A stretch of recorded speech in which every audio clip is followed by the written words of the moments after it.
and welcome to How We Belong, the podcast where we explore the question, what does it mean to belong in today's modern world? I'm your host, Kylie Hodges. Thank you so much for being here today with me. I'm so excited to dive into our very first episode with our very first guest, and it is a juicy one. Today's episode is all about relationships. Seems like a very natural place to start if we're going to talk about belonging in this world, right? But specifically romantic relationships and ones from different backgrounds, different cultures.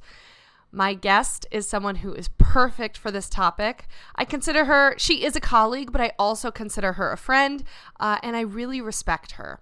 And she's coming at us today with years of real life experience on top of studying and certifications and credentials to make her super official on this topic. So without further ado, let's get into it. Welcome to today's guest, Tanya Mitra. Tanya is a certified life coach and the founder of the Remixed Relationship, providing culturally sensitive coaching for couples in intercultural relationships.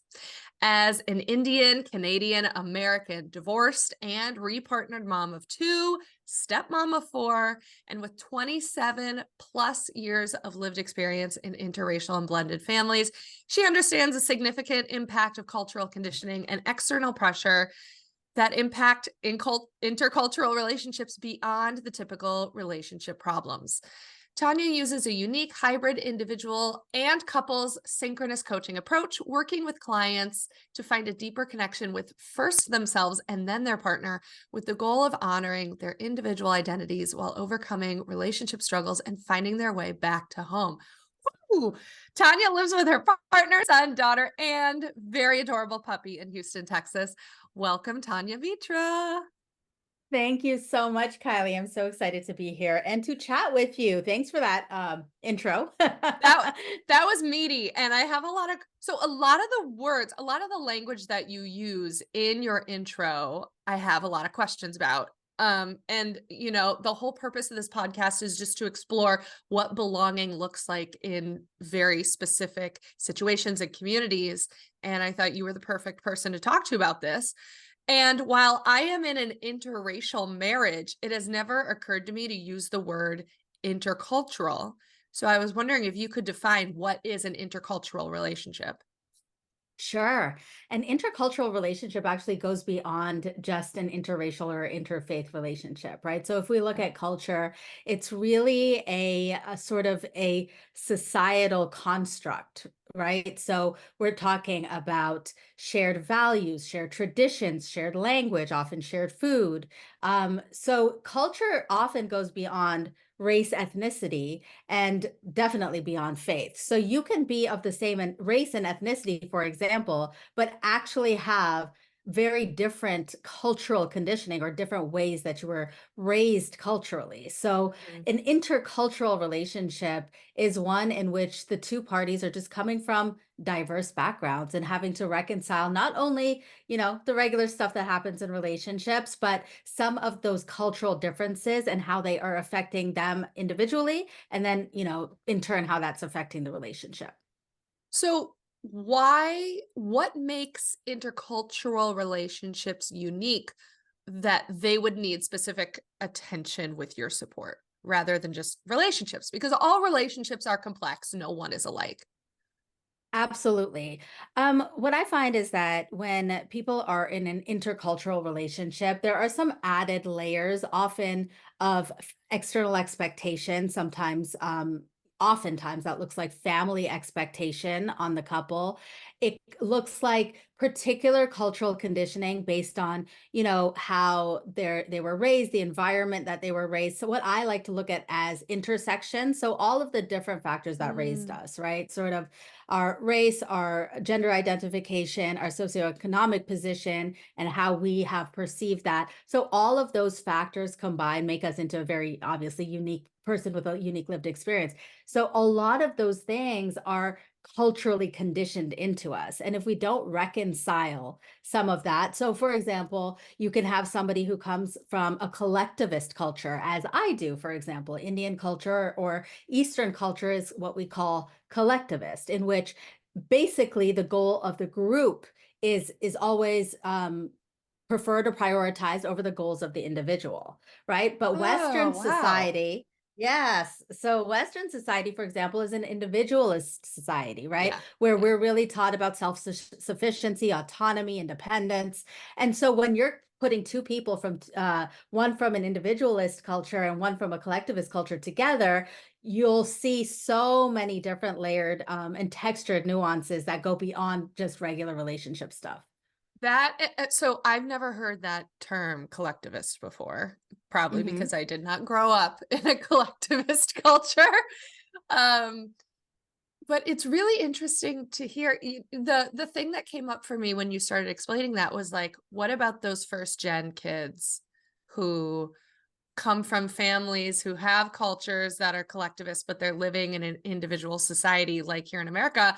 I think about my husband. Omar is born and raised in a border city of El Paso, Texas, but his family is very much Mexican, which I would argue is more of a collectivist culture than individualist. Absolutely. And a Yes. lot of we definitely don't argue, but like the disconnect over stuff happens to be usually when I'm very German. So No further explanation culturally, needed. totally culturally very like individualist, personal responsibility. You don't have to care for anybody except yourself, and that is personal responsibility. And and that's my default. Like Yeah. I feel a little embarrassed about this, but an example of this obvious moment of, oh, my brain works differently than this family's is when I was visiting Omar's family and his sister-in-law stopped into like a bodega to buy. There's a bunch of kids in this family. And so she just stopped in to get some snacks and she was like taking orders, like who wants what? So I thought Yeah. everybody would get their own snack, right? That's Yeah. like when I go out to eat, I want to share now. I've learned sharing meals, but I was raised very much like, don't touch my plate. You get your own food. And so my sister-in-law goes into a bodega, gets a bunch of snacks, comes out. I'm eating my chips that I asked for. I'm not offering to share because everybody has their own. And my sister-in-law just passed her bag around, handed it to me, and it said, Yeah. here, take some. And I was like, but they're yours. It feels really selfish to say out loud, but I feel like that is a perfect example of the disconnect that I've experienced with the culture I was raised in, which sounds selfish, but I don't think It's it was not. created to be. It was more of a No. self-sufficiency in times of hardships. Um, Yeah. and that there wasn't a collective in the same way that culturally speaking, I've seen in Mexican communities for I could dive into like their political system has forced them to be collectivist, but they themselves have had to only lean on their family because they know it's built in that the family will show up for them. And that's not necessarily always a built-in thing for more Western Europe. I'm going to say Western European cultures. Absolutely. You're absolutely right. And that's a very good example. I think one of the earliest times that I recognized that there were cultural differences um in my one of my like when I first started dating my ex-husband, for example, is when we went out to the whole family went out to a Thai restaurant, right? Like, and I'm Asian, so South Asian, yes, but Asian food is generally shared, right? Like you Mm-hmm. order a bunch of stuff, it comes to the table, and everyone just takes some. And everyone at the table that day was ordering their individual, like, I'll have a chicken pad thai. Well, I'll have a beef pad thai. And I'm like, why aren't we just getting two pad thais and everyone's sharing it? Like, I could not understand. And because growing up, like, it was just by default that the food was shared. And Yeah. I mean, I am a product of like you were describing Omar of Yeah. I am first generation myself, right? I am the product of a collectivist culture growing up in a Western individualist culture, but certain things just again, are culturally conditioned in your home and your environment and your upbringing. And so for me, food is always shared. Like Yeah. you never just have your own food. Like that's not a thing. And if I have food, I am certainly sharing it with somebody who doesn't have food or who might want to try my food, for example. So if you're going to a Thai restaurant, you're getting a bunch of things and you're sharing it. And I could not wrap my brain around these people who, yes, seem to be very selfish and Whoops. self-absorbed until I realized, wait a second, there's no um, cultural situation in which they would have shared food. So why Yeah. would that be a norm for them? You know what I mean? So good example. But and yes, that is one of the differences. I will say, food is actually, it's funny, but food is one of those things that can actually create a lot of conflict Yeah. in relationships, right? Yeah. um and roles and responsibility around food and food preparation and meals and so on. And money is the other one. Money is Yeah. such a huge one that is often impacted by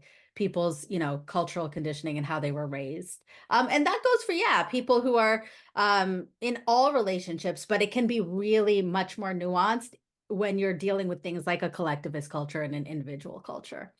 So, are you are first generation, is that right? Yes. So how do you make sense of the messy Venn diagram that is growing up in an interculture, or I'm sorry, in a collectivist culture and living in an individualist society? Like, how do you make sense of that in terms of your relationships? That is a great question. And I think that that's a lot of the area in which so many of us as children of immigrants find struggle with belonging. It's Yeah. how do you where do you belong, right? Because at home you're getting these messages, and it's very much in collectivist cultures, it's often layered with a lot of, well, what will other people think? We do as per what the judgment will be upon us, right? Whereas you're growing up and everybody's telling you, be independent, beat the other, be competitive. You have to do harder, work harder, and be stronger and be better. And these are the same messages we're getting from the same people. So it's very, very confusing, right? So on the one hand, it's like, take care of your family and make sure everybody is good and put everybody, prioritize almost everybody else before you prioritize yourself, and ensure that the decisions, the choices that you're making are going to be good and agreed upon by all, versus then you're going out into the world and they're like, well, you have to be stronger and better than them because you are not one of them. You have to, be really competitive and be the best, which is a very individualist thing to have to be, right? So it is very difficult to reconcile, well, where do I fit into all of this? And so I think, a lot of that identity stuff that comes up even in relationships starts with your own understanding of your identity and how that works, especially as a first gen um, child of immigrants. Yeah, it sounds really confusing. And one of the first things that popped into my head was burnout, because you're trying to excel in two different ways. And it, Yes. like, if there's an actual visual, like, it rips you apart. Yeah. Have you noticed with yourself and also with your clients that when it comes to working with intercultural relationships, and it sounds like the process is start with the individual first, the individual comes to you burnt out? Is that an accurate assumption? I think burnout is a sort of accepted and normalized part of our existence. So I don't know Mm. that we're always recognizing it as that. And it's What is it happening. recognized as? Um, Normalcy, we normalize it, Ugh. right? It's recognized as just part of the burden that we carry. And I don't think we're even recognizing it as a burden.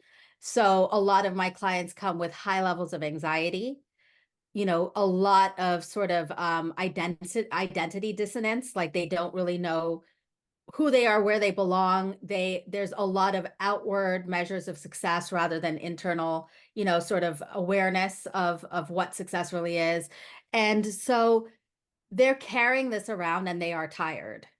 And that exhaustion just from having to navigate and find your way into, where you belong, where you fit in your whole life, it is exhausting. And then if you're somebody who is a person of color or first gen or something like that, and has had to have this or has had this experience and then chooses an intercultural relationship on top of that, if you're then faced with, maybe just parents, for example, who don't approve, or extended Mm. family who have bias, or if you're in a situation where you're not necessarily able to just proceed the way everybody else does, um, the amount of pressure that adds to the relationship and to the individual's experience is tremendous. And I think that's what most of the couples come with, is that they're just exhausted from carrying everybody else's opinion, burden, belief system, and trying to figure out what their own is on top of that, Yeah. not recognizing how that's impacting the internal structure and the internal dynamic of their relationship. Wow. So it's like there's obviously connection, otherwise they wouldn't be in a relationship. But to me, it sounds like you really help them rebuild the proper foundation to succeed, because they're coming into a relationship already really fractured. And it's hard to create Yeah. a foundation when there's so much chaos internally within each person. Yeah. And what's interesting is that sometimes it doesn't even matter how long you've been together. A lot of that, cultural conditioning, again, you've been normalizing it. So, for example, I'm working with a couple who, um, the male partner, I don't think he really wants to be in a committed relationship. But culturally, Mm, his culture suggests that that is the only way that a man is successful, right? mm-hmm. As the head of a family, as the provider, as the male figure, as the patriarch, and this person comes from a collectivist culture as well. So it's about the whole and not you. So it doesn't matter what you want. Yeah. You're supposed to be doing for the benefit of the family, the community, society. And so it's very difficult for him to reconcile his own truth with the truth that he has convinced himself should be the truth that he's living, if that makes sense. Yeah. Yeah. No, he has to wake up. And He maybe has there's a to, part of himself that isn't fully conscious.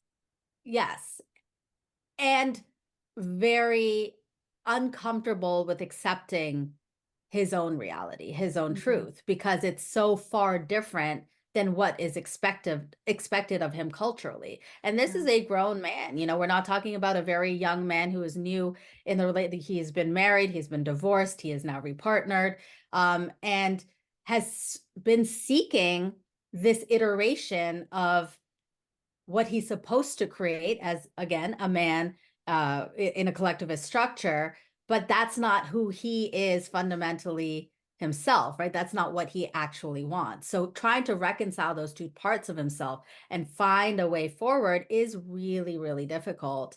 Meanwhile, his partner wants the family and all the things, and is having a really difficult time because the disconnect has grown to a point, because he is so conflicted and unwilling to admit to himself what the problem is, Hmm. that it's creating a lot of friction and fracture in the relationship. Wow. So if someone was listening to this who can identify with anything that you're saying in terms of being in an intercultural relationship, what is a nugget of wisdom that you can share with those listening? I always say it starts with self-awareness. Like, you really have to get real with yourself around your own beliefs and biases, right? Like, what is it that you believe and what is it that you're biased around? Because a lot of people just presume that when they're choosing somebody who's from a different race, ethnicity, faith, cultural background, that they don't have any biases, and that those biases are not then affecting their own perception of the person or of the relationship or their expectations, for example. So understanding what your own belief system is and where that came from is super duper important, and something that I think most of us don't do, is really go back, especially those of us who grew up with these sort of conflicting messages, right? To understand which ones are yours, which one really, which pieces of that do you want to carry forward, and which are you ready to leave behind? We're often carrying forward so much of the stuff that isn't ours to carry. So that would be step one. And then two, really identifying what the biases are, because I have encountered lots. I mean, I'm working with a couple right now where a lot of the internal conflict is based on their cultural differences, like straight up just their cultural differences, where he doesn't understand her experience and she's extremely frustrated because she feels as though her experience and the experience of the group that she comes from, the ethnic group that she comes from, is minimized, is not taken, as seriously as she needs it to be, so that he really understands her, who she is, what she comes from. And it's a hard thing to not understand, not feel understood by your partner. And it's a hard thing to not be able to understand your partner. So understanding and clearing those biases, identifying what they are, and then starting to work to clear them is really important in intercultural relationships as well. Okay, but how do you identify a bias? That's a great question. You have to get really honest with yourself, right? You have to just really be honest about what you believe about certain people, certain groups, certain characteristics, certain types of people. It has to start there, right? Because me telling you that you're biased isn't going to break your bias, right? It's not going to go over well.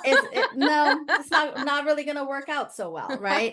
So, and I've watched it happen, and I've watched it happen in front of me, where it's like, well, this isn't true, and you shouldn't believe this, but like, based on what, right? The person has to want to admit to themselves their own truth, and it's an uncomfortable and ugly process a lot of the time. But as somebody who has been in intercultural relationships for a very, very long time, I have had to do this work myself too. There were some preconceived notions, some mistakes, thought errors, stereotypes, biases, all of these things that I had to clear, because guess what? At the end of the day, none of us are living in anyone else's shoes but our own, right? So we have to be open to exploring beyond what we think we know, and learning and growing. And it doesn't only have to be from your partner, right? I always encourage my clients to go, assimilate into, I don't know, if it's like an event or a class or an environment where they can learn a function. Like this past weekend, we went to a Japanese New Year celebration because my son is super into Japanese culture right now and super curious about it. So we went and we learned, and some of the things that I had assumed were incorrect. And so I had to check myself, right? So just putting yourself in environments and situations where you can open yourself to just learning and more education. Oh, that's so lovely. And this is a whole other topic, but you mentioned your son and the concept of parenting in this way. Parenting from within an intercultural relationship, but also raising a child who is interculturally aware. I don't know if that's a term, but this story is not going to make myself look good, but for the longest time, I always would think of Tyler Perry specifically, but like Tyler Perry movies that was an all black cast. I thought it would have been inappropriate for me to go see it in theaters because I thought that movie wasn't made for me. Like that I'm taking up space and I'm pandering to want to fit in a group that I'm not in. And this was over a decade ago. I have since realized that's not the case. But no. Trust me, Tyler Perry wants your money too. Yeah, Tyler Perry is not going to discriminate where his dollars come from, I suspect. However, to me, the connection there is like, you don't have to be a part of a certain club to learn more about a certain club. Yeah. You don't need to be in it to be to remove biases from yourself around it. Absolutely. I think it's when we're not in it that it's sort of the best time to learn from it, right? Yeah. And when we're not in it, and we want to learn from it, that says something about who we are as people, right? Yeah. Often we'll only go to the place, the thing, the task that we need because there's some kind of end goal associated with it. But when we're able to just open ourselves up to learn and expose ourselves to more, I mean, that's what travel is about, right? People love Yeah. to travel. Why? Because it's so enriching. You get to see so much of the world in so many different ways that resonate directly with us. We all do the same things, we just do them differently. Yeah. Right? Like we Yeah. literally all do the same things, we just do them differently. So being able to expose yourself to things like that, like, I think that's one of the beautiful things about raising multiracial children is they don't have to be in any kind of box. They're automatically just not in a box. Although other people in society will want to put them in one. And, Yeah. that's another conversation for another day is like, we need you to belong in a box, right? Like Yeah. we need Yeah. you, like the forms are still like African American, Hispanic, right? White, Asian. And Yeah. I never know where to put myself even. And I'm like, well, I'm Asian, but then you're going to assume that I'm East Asian, like I'm Yeah. Chinese or Japanese. No, but I'm South Asian. There's no place to put Indian. Okay. And then let alone my children who are biracial. So, you know, I think that one of the most beautiful things about growing up in a mixed race family and an intercultural family is being able to have the exposure just sort of automatically to a variety of things, a Yeah. variety of stories and a variety of traditions and a variety of realities from which you then get to choose and form your own identity. That's not the story for many mixed race children who will tell you that they did not feel like they belonged. And that's like, definitely a topic you should explore further too, because like the idea of belonging for many mixed race people is a painful one. Similar to a first generation experience too, where a lot of us have had painful experiences of trying to fit in and belong. But I think that there's so much opportunity when you are in an intercultural relationship to open up yourself and your entire family to so much more than what we, would normally expose ourselves to. Yeah. So I want this to be the final question for everybody.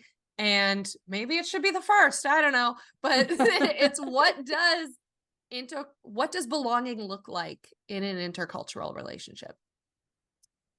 I think belonging in an intercultural relationship looks first like belonging with yourself, right? To really have full sovereignty over your own choices, your own beliefs, your own values, your own way of moving forward. That is always going to create a more solid foundation from which to build. In an intercultural relationship, that then requires two people coming from that same perspective point of view, right? Because again, often society, extended families, and so on will not be the kindest to you, will not be the most understanding, and will want you to fit into a box that's more neatly appropriate for them, Mm, right? So belonging, I think, in an intercultural relationship, within the relationship, it requires two people who already belong to themselves, hmm and then it requires that couple to have a sense of belonging together against, the rest of the world. And I'm not saying it's, you versus the rest of the world, but being able to understand who you are fundamentally. Like I always say, every couple creates their own new culture. Every couple. It doesn't matter if you're intercultural or not. Every couple has to, by default, create a new iteration of values, family tradition, even dynamics, how we interact, roles and responsibilities, all of that has to be created freshly. So when you're able to do that from a, sort of joint perspective, from a joint stance, then you're already so far further in winning in your relationship. Oh, that's beautiful. Tanya, I could talk to you forever. You are such a peach. Thank you so much for coming on here. Actually, before I say goodbye to you, where can people learn more about your work? So you can find me on Instagram at the.remixed.relationship. I have an awesome free quiz that will tell you a little bit about yourself and the way you are and show up in your relationship. It's called What's Your Relationship Archetype? And it's created specifically for couples who are in intercultural relationships so that they understand some of those particular nuances that we were talking about, how they affect them and how they affect their relationship dynamic. I actually took that quiz and then I was fascinated by the results, and then I sent it to Omar and I made him take it, and it was really fun. It was really fun to learn where we overlap and where we don't. It actually challenged some of my assumptions about our relationship. So it's a good quiz. Thank you for making I that. love that. Absolutely. Thanks so much for having me on, Kylie. That's it for today's episode. If you haven't already, please hit that subscribe button, share this with a friend, and of course, rate and review. All of those things really, really help this podcast reach the right people and make this a better podcast for you. And most importantly, thank you so much for listening. This means so much. I hope you got something out of this. And see you next time on How We Belong. Bye.